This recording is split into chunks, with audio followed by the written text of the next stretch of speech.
Hey guys, welcome back to my channel. So today's video we are going to be discussing body hair removal and facial hair removal and some laser treatments I just started at LaserAway. As always, there will be timestamps below if you care to skip ahead to any certain area. This question's been asked a lot whether I shave my face or not, and the answer is yes. Lisa Eldridge did a video on this quite some time ago. There are many videos on it. It's basically like an at-home dermaplaning, which I will get into what that exactly is in a minute.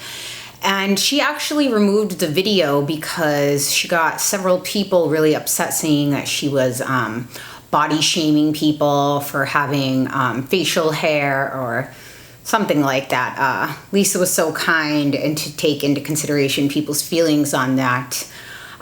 Me, not so much, I don't think so, because I think being upset over something like facial hair removal is foolish.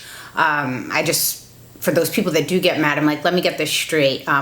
Watching makeup channels and people contouring or covering up their skin that we're born with is okay, but hair removal is not.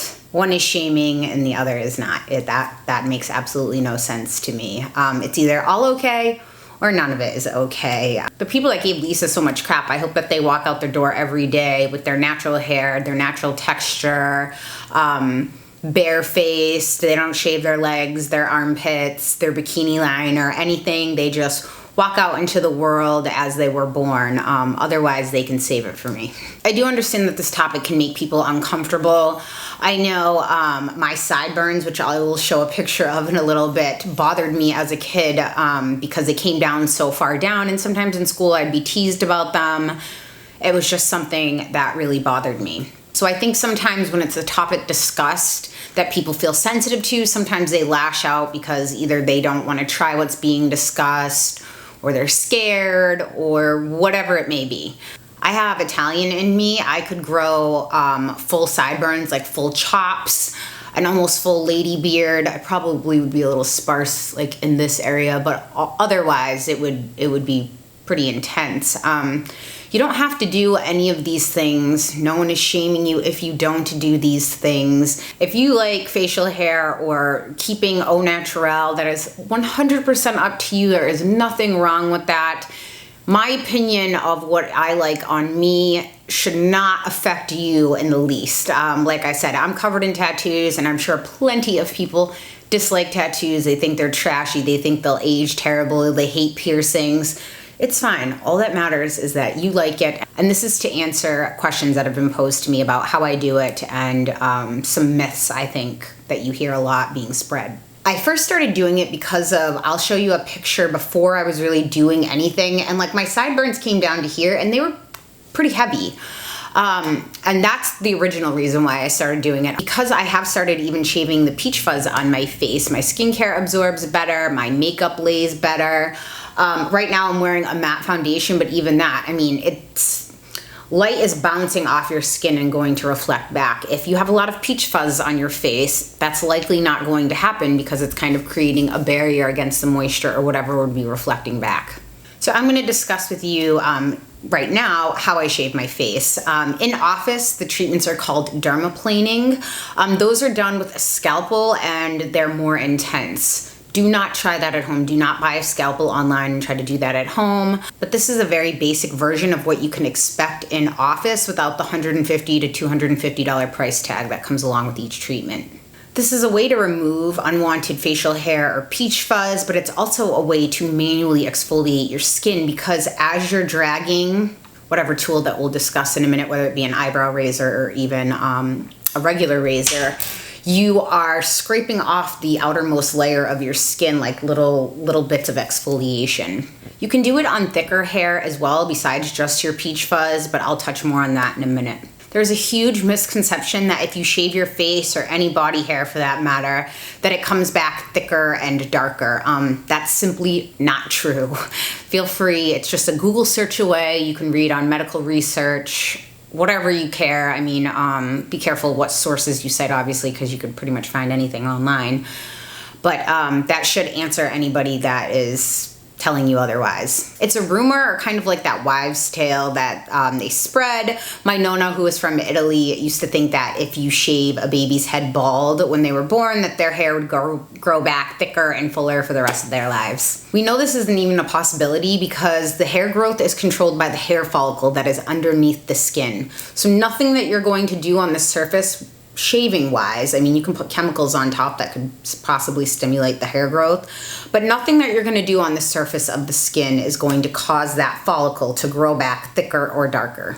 Now, whereas if you were to wax the hair off or pluck the hair or thread the hair, you're ripping the hair out by the root, and that is weakening the hair follicle, the root of the hair. So that will affect the hair growth. It tends to come back the more that you pluck, and I mean, for some people, I can even say that, and then my chin hair grows back with a vengeance, but it tends to come back softer each time because you're damaging that hair follicle each time by ripping it out by the root. Same thing happens if you get laser treatments or electrolysis. You're basically shocking the root of that hair to damage it so it doesn't grow anymore. So first, let me explain to you why I think a lot of people think that, oh, if you shave, the hair grows back darker or thicker, because I've used this example before. If you have a long tree branch, it's likely going to be pliable, right? Kind of towards the end, or like from the middle on out. Now, if I were to think about that as a piece of hair. Now, if I were to take that long branch and cut it into a few inches, it's going to be very rigid, very stiff. It's going to feel a lot stronger. It's the same tree branch, made of the same material. Nothing has changed except for its length. Same thing with hair. When it appears darker, that's because if you have peach fuzz or anything on your face, it's getting exposed to sunlight daily in some aspect, and that naturally will bleach the hair. New hair growth wouldn't have that. So the hair is not coming back thicker. It is not coming back darker. If you even think of the example of if you shave your legs, right after you shave, it's very smooth. If you let your hair grow out a few days, you'll start to feel stubble. And if you let it grow out like a week, 2 weeks, even sometimes 3 weeks, because I know in the winter, I sometimes just let it go. It gets soft again because the hair is longer. So it's the same thing. You may say that you don't care what the reasoning is behind it, because all that matters is that it feels like it's coming back thicker and it feels like it's coming back darker. But I'm just letting you know, is I want you to know that there are no long-term effects. So if you decide to do this once and you decide, oh, this isn't for me, and it grows back, there's going to be no permanent repercussions that you're dealing with because you chose to do it for 1 time, 2 times, 3 times, a year, 6 years, 10 years, whatever it is. As soon as you decide to stop, your hair will grow back exactly the same as it had been if you hadn't have removed it. If that makes any sense. On certain more dense areas, something like your sideburns, the corners of your lips, or your chin, it will go through a phase where it appears to be coming out more stubbly, and again, that is just while it's initially growing its length back. I never really see peach fuzz coming in at all. I just typically will go over with my face about once a month. If that, sometimes it's every other month if I see any peach fuzz. Where the peach fuzz will really grow for me is right kind of behind my ear and on my cheeks. I don't really get any on my forehead, but I still do it to kind of exfoliate my forehead. The areas that are going to be most dense are going to be the corners of your lips, your chin, and sometimes right underneath here. And if you have sideburns, those areas. The rest of this hair comes in typically as peach fuzz unless you have a hormone imbalance or some kind of special condition where your hair is different. The areas like my sideburns, when I was just shaving them, I had to shave every single day because while I can't grow back 3 hairs that I overplucked in the 90s on my eyebrows, I can grow full sideburns, it feels like, overnight. And the same thing with sometimes like a hair on my chin where I'll go like this and I can feel it. I'm like, where did that sprout up overnight? I don't understand. So when it comes to the 2 methods I'm going to show you, I prefer an eyebrow razor on my peach fuzz, and for the more dense hair, I prefer a men's razor. I mean, they market them as a man's razor, but I actually buy these to shave my legs as well because I just think that they're, I don't know, they have more blades typically, and I just typically like them better. If you've ever noticed anything that's marketed towards a woman tends to be more for the same exact thing. I use those Gillette Fusion razors. The issue I would have when I was just shaving my sideburns is I would get irritation because the hair was so dense. So it's almost like kind of like ingrown hair. And at the time I wasn't really into skincare, so I was just shaving them. And I was either using a dull razor, I wasn't using either a shaving oil or a shaving cream. And continually I would get like almost, yeah, like razor burn on the side of my face that I would then try to cover up with makeup. My only solution for that was either going to be electrolysis or laser hair removal.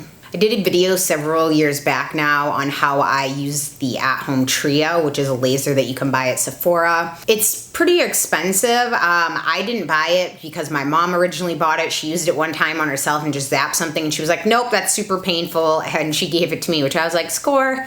I have a fairly high pain tolerance. It's crazy to me that my mom has 2 kids, and it's funny, we got these little matching tattoos on the back of our necks one year, and she was like, ow, it hurts so bad. I'm like, Mom, you had 2 kids. That has to hurt way worse. There was a decent amount of pain.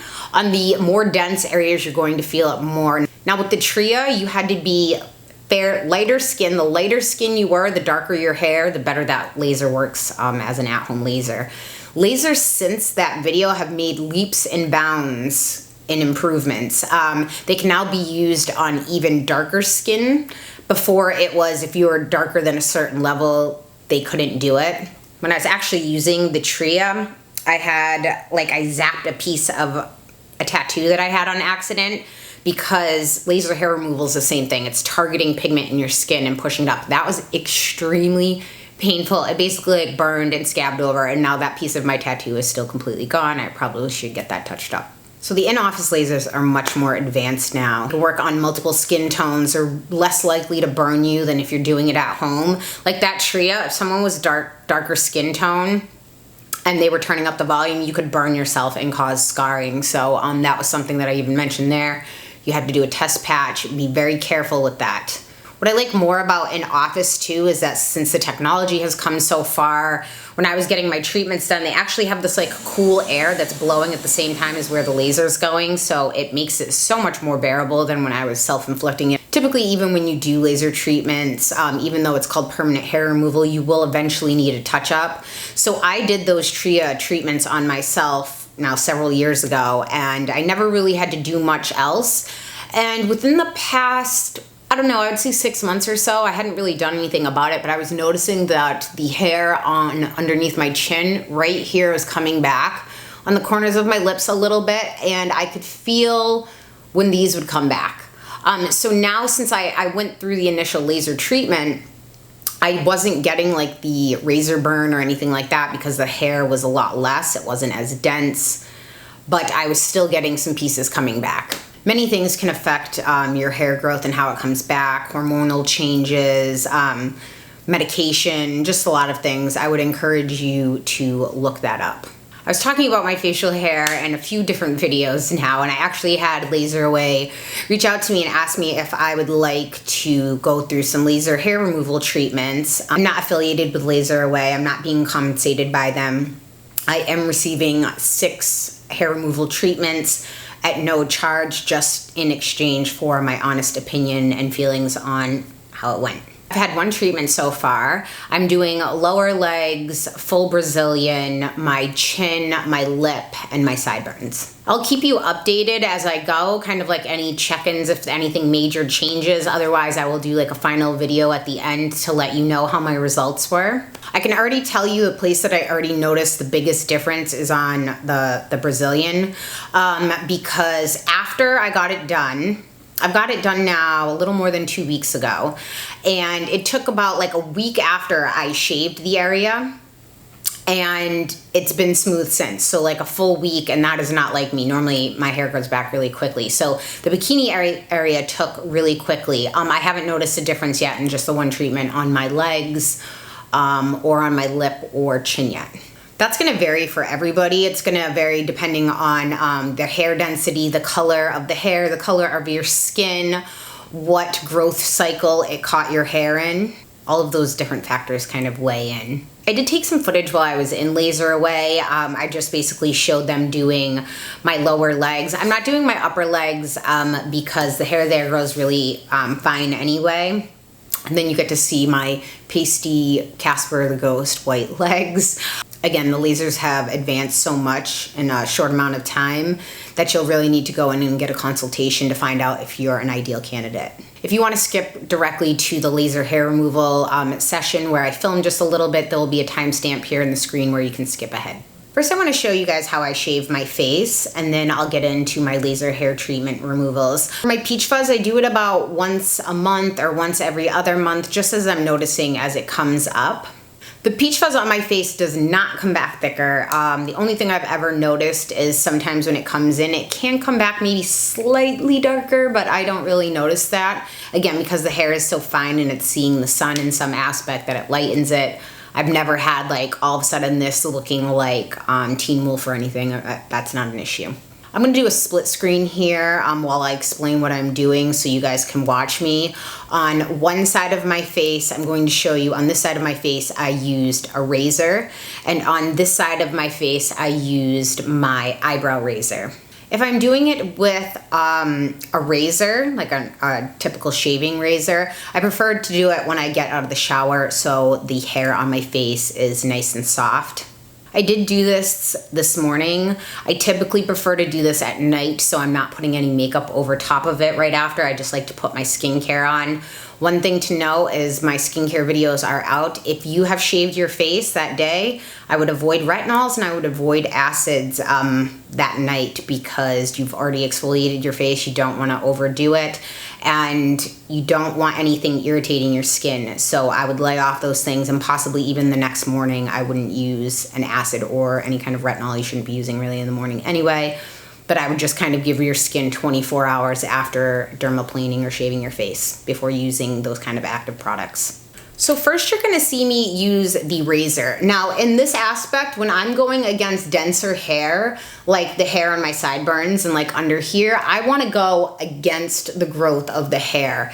Now, that is going to cause some friction. If you are first starting and you wanna go with the direction of the growth of the hair, that's gonna cause less friction, less possibility of irritation. You should use like a shaving cream or a shaving gel. I just actually use one of my cleansing oils. I just put it on my face. And then if it's the peach fuzz, I go down. On the more dense areas, I go up. The important part of that is, again, you wanna use something that's lubricating the skin and you wanna make sure that your razor is fresh. Every third shave should be a new razor. So these heads can get expensive. So that's why typically if it's for peach fuzz, I like these razors because you can buy these for like 99 cents or less. I have typically a big jar of them. Now that I started the laser treatments again, this doesn't come back as dense, so shaving against the grain isn't gonna cause me irritation like when they were fresh, brand new. My peach fuzz, I just remove going with the growth of the hair. You should make sure that every like pass or so that you're rinsing it off in your sink so it's fresh and there's not like hair and shaving cream or oil or whatever it is in there, so you're making smooth contact with your skin. After I'm done with that, I just splash water on my face and I pat it dry. Typically, again, I do that at night, so I will follow up with my regular skincare because my skin is already clean. I will, again, skip the acids, skip the retinol treatments. Basically, all you want to do is kind of moisturize your face after you do something like that and let it be. You don't want to put any kind of like harsh chemicals or even essential oils, I think, on a freshly shaven face because that could cause you irritation. You want to make sure that you're pulling your skin taut so it's not like wrinkly or just hanging down. You want to make sure there's some tension there. So when I'm doing this side, you're going to see that I kind of like pull my finger down on my face to kind of get that. Same thing when you're going underneath. I just leave my hand there and go up against the grain. Again, you can see it in here. I do make sure when I'm doing that with the eyebrow razor, I prefer to do this on a clean, dry face. And I will make sure that I have something to wipe these razors off on. Both of these are a good idea to disinfect with rubbing alcohol. I have some in a spray bottle that I will spray on both of these things. For these, I actually take a new razor every time that I do it because these are inexpensive, opposed to these razor heads, which I think for like a small pack of them, like 3 or something, what are they, like 17, 20 bucks or something. So I'm not gonna throw those away as often as a 99-cent one or less. Here is something so important. Do not do any of these procedures over acne, over blemishes, over moles, over anything that is raised, because basically what you're going to be doing is slicing off areas of your skin and scarring yourself. And if it's over acne, you're going to scar yourself, hurt yourself, make yourself bleed, and then spread bacteria further all over your face. Be careful and do not cut yourself. If you are even remotely concerned about cutting yourself, I would tell you to opt for these razors because they typically have kind of like a little safety band, opposed to something like this that's almost like, not a straight razor because there are some safety lines in there, but this, if you're afraid of putting too much pressure on, again, you don't need to go hard on this, like really scrape your skin. I just like lightly go down. So remember, any kind of like shaving cream or lotion or oil is going to reduce and lessen the friction on your skin, so you're less likely to get irritation.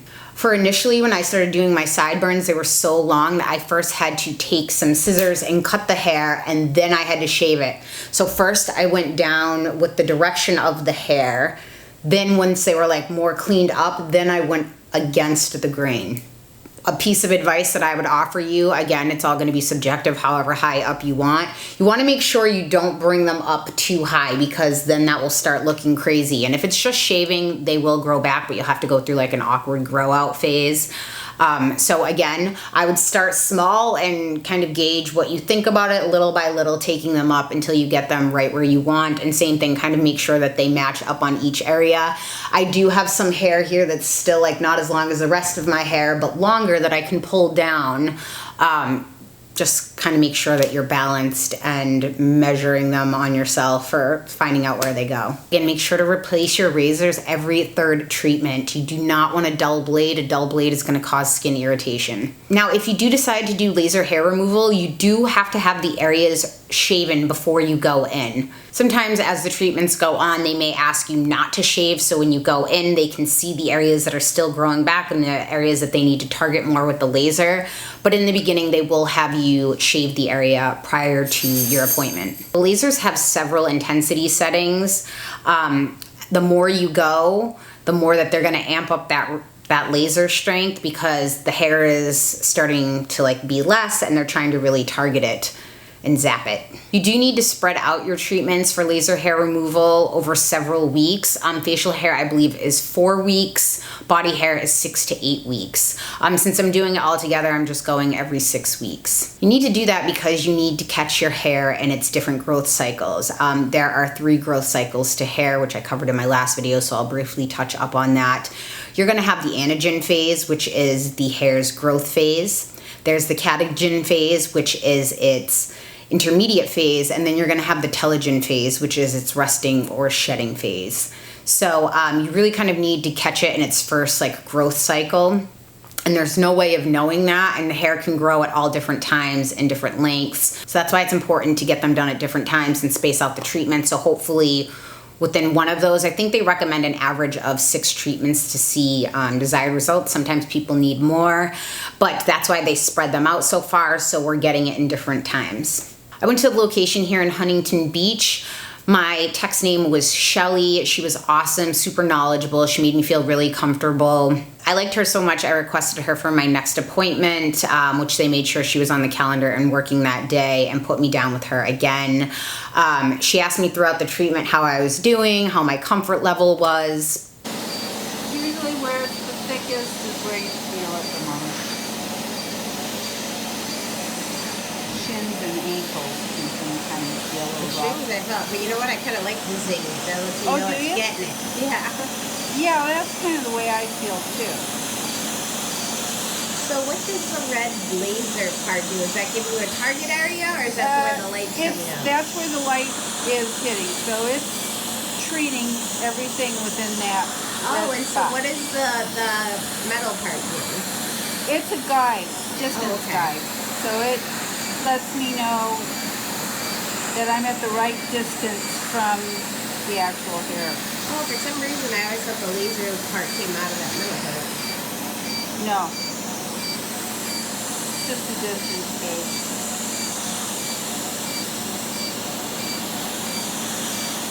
Before you go in for your first treatment, you do need to go online and like sign all their waivers and forms, which that was a bit scary for me because there were so many waivers I had to sign off on. I was like, oh, this is scary. But I get it. LaserAway performs injectable services, things like cool sculpting, facials, laser hair removal. So you do have to agree that you're following by their rules. You can't go against what they're saying, like getting a lot of sun and all of those things. I did that prior to my first visit, and I will say they stay pretty booked, which I think is a good thing. They actually originally reached out to me when I was still living in San Francisco, and even the closest time I could get out there was going to be the time, like weeks away, where I had the makeup show, so that didn't work for me. And then I was already going to be moving down south, so we basically booked me into the Huntington Beach location. And it was actually, I think, like 4 days after I initially moved here. So you do have to know that you can't call up and be like, I want to come in tomorrow. I feel like most of their locations stay booked, which is a good sign to me because that means that business is doing well, and that customers are happy, word of mouth and all of that good stuff. And now, since I'm spreading out my treatments, I don't foresee that being an issue because you book 6 weeks out once you go in, or however long you and your technician have decided. If it's just facial hair, you can do every 4. It's just easier for me to do it all together. I believe I was in there for about 45 minutes. For all the areas I just described, they had me booked for 55 minutes. The LaserAway location was very clean. They were on time. Make sure that you are on time because, again, they block out times for appointments and they are booked back to back. So if you are late, there is going to be a problem and they may need to cancel or reschedule your appointment. If you're getting something like a full Brazilian, which you can Google pictures if you'd like to see that, that's not really something you can be shy about because they do get all up in that area. You do need to pull your knees up to like your ears or your chest to get into the whole little back area. I have been doing full Brazilian waxing for quite some time. Prior to moving, with everything going on, I hadn't had a wax in about 3 months. I was just shaving the area, so the timing actually worked out really well for me. Appreciate that they do that because if I want a full Brazilian, I don't want anything left, so I want them kind of being very thorough. If you are shy, but you're comfortable in a bikini, that just doing your bikini line will be good because then you can wear nothing, like you wouldn't have to be fully nude from down there and you're not gonna have to do like the weird gymnastics poses. Now let's talk about the pain level. So my chin, where those hairs were really dense that I noticed were coming in, that hurt, but I almost like the zap because I know the zap is getting the hair then. This side of my sideburn got some irritation to it, and that was like more dense on that side. The back of my legs actually hurt for my calves. I hadn't done any laser treatments, even at the at-home, like with the Tria. I didn't do any of that on my legs because the head of that is so small like that, it's like, forget it.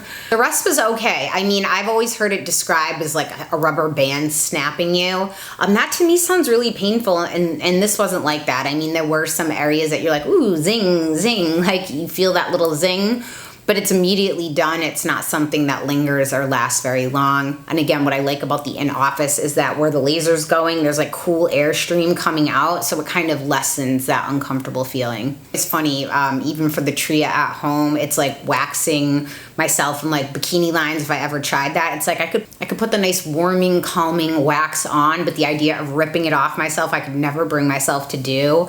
And kind of like when you're at home, if you're doing a laser treatment on yourself, you kind of like tense up because you're anticipating that zing. I didn't have that with this. It was very relaxing. I wore goggles, they had a TV on in front of me, and the time went by really quick. For the more dense hair though, like on my chin, I would describe that as kind of like a rubber band snapping. Prior to going in, there's no sunbathing, no spray tans. You don't want to pluck the hair, wax the hair, thread the hair, anything. You need the laser to focus on the hair follicle and the pigment there, so you don't want any extra pigmentation on your skin. If you wax or pluck, you are damaging that hair follicle, so basically that treatment would be a waste of time and your money because it's not focusing in on that. Also, in those things that they make you sign and they'll check, you cannot be on antibiotics. I'm not quite sure. I think it might have to do something with light sensitivity. I'm not fully aware of that. So again, that's something that your technician will cover with you. And another reason why you need to sign those things to agree that you're not lying to them. When you go, I would recommend wearing loose, comfortable fitting clothes so you don't have anything really rubbing up against the area after you got it treated. You are allowed to shave as normal in between, but prior to going into your first appointment, or even any other appointment after that, unless otherwise instructed by your tech, make sure that you're shaving 12 hours before your appointment, because you want to make sure that you don't have any irritation.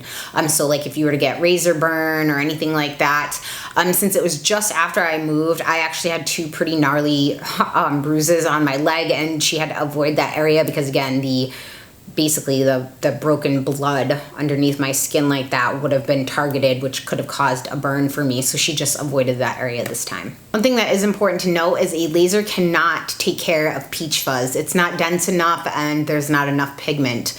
So that's the part that I shave with a razor still about once a month. Did have some irritation after the treatment on this sideburn right here that went away in a couple hours. I was given a cream for that.